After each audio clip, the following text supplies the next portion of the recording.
Hola mis valientes, hoy vamos a hablar de los 5 estilos de amar. Aunque es cierto que convertirnos en las personas que queremos ser es un esfuerzo y una elección consciente muy individual de cada persona, no cabe duda de que nuestra infancia moldea en gran medida nuestra forma de ser. La forma en que elegimos reaccionar ante las distintas situaciones y la manera en que nos expresamos son patrones de comportamiento que se forman a partir de una edad muy temprana, cuando empezamos a aprender a dar sentido a nuestro entorno inmediato. Los consejeros matrimoniales y familiares, el Dr. Milan y Kay Yerkovich, han demostrado que todos tenemos un determinado estilo de expresar el amor basado en nuestra crianza y educación. Un estilo de amor es el compendio de nuestras tendencias, preferencias y de cómo interactuamos con nuestras parejas. Al entender cómo amamos, podemos aprender cómo nuestros estilos de amor afectan a nuestras relaciones y a partir de ahí poder sanar y fortalecerla. A continuación te mostraré los 5 tipos de amor. El complaciente. El complaciente suele crecer en un hogar excesivamente protector o extremadamente crítico. Cuando son niños, los complacientes hacen todo lo posible para ser buenos y portarse bien, para no provocar una respuesta negativa de sus padres.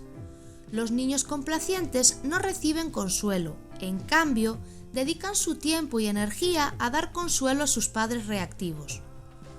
Los niños complacientes se sienten incómodos con los conflictos y afrontan los desacuerdos cediendo o buscando soluciones rápidas. Suelen tener dificultades para decir que no, y como quieren minimizar el conflicto, pueden no ser sinceros y mentir para evitar enfrentamientos difíciles.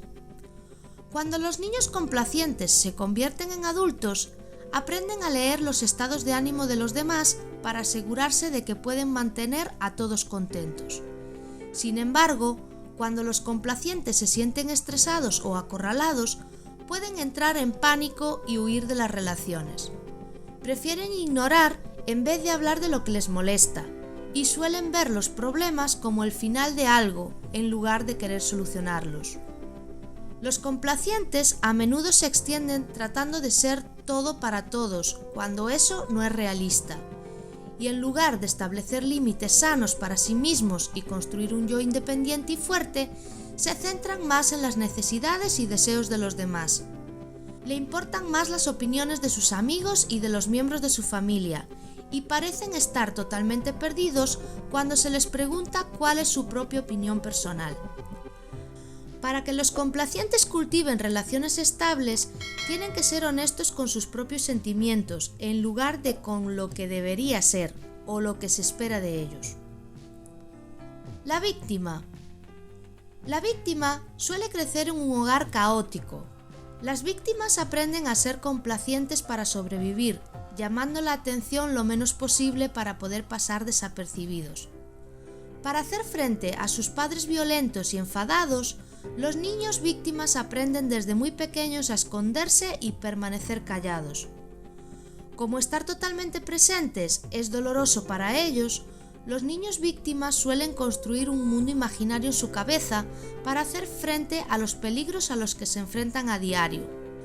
Las víctimas tienen una baja autoestima y suelen luchar contra la ansiedad y la depresión. Es posible que acaben relacionándose con controladores que reflejan los mismos comportamientos a los que se enfrentaron en el entorno familiar de su infancia. Las víctimas aprenden a sobrellevar la situación confiando en la complicidad y dejándose llevar por la corriente. Están tan acostumbrados al caos y a las situaciones estresantes que cuando experimentan la calma en realidad les hace sentirse incómodos, ya que se anticipan a la próxima gran explosión. Para que las víctimas cultiven relaciones sanas y estables, tienen que aprender a amarse a sí mismas y a defenderse cuando la situación lo requiera, en lugar de dejar que su pareja les pisotee. El controlador. El controlador suele crecer en un hogar sin sentido de protección, por lo que aprende a endurecerse y a cuidarse a sí mismo. Los controladores necesitan sentirse en control en todo momento para evitar que la vulnerabilidad que experimentaron en su infancia se revele en su edad adulta. Para estas personas, tener el control significa protegerse de experimentar sentimientos negativos de miedo, humillación e impotencia. Los controladores no asocian la ira con la vulnerabilidad, por lo que la utilizan como arma para mantenerse en el poder. Tienen tendencias rígidas, pero también pueden ser esporádicos e imprevisibles. No les gusta salir de su zona de confort, porque les hace sentir vulnerables y desprovistos de protección. Los controladores prefieren resolver los problemas por sí mismos y les gusta que las cosas se hagan de una manera determinada, de lo contrario se enfadan. Para que los controladores puedan establecer relaciones estables y duraderas, tienen que aprender a dejarse llevar, a confiar en los demás y a mantener a raya su ira. El inseguro o vacilante. El vacilante suele crecer con un padre imprevisible. Cuando son niños, los vacilantes aprenden que sus necesidades no son la principal prioridad de sus padres. Sin el afecto constante de sus padres, los inseguros desarrollan un profundo miedo al abandono. Sin embargo, cuando el progenitor finalmente le dedica su tiempo y atención, los vacilantes suelen estar demasiado enfadados y cansados para recibirlo. Cuando los vacilantes entran en la edad adulta, intentan encontrar el amor constante del que se vieron privados cuando eran niños.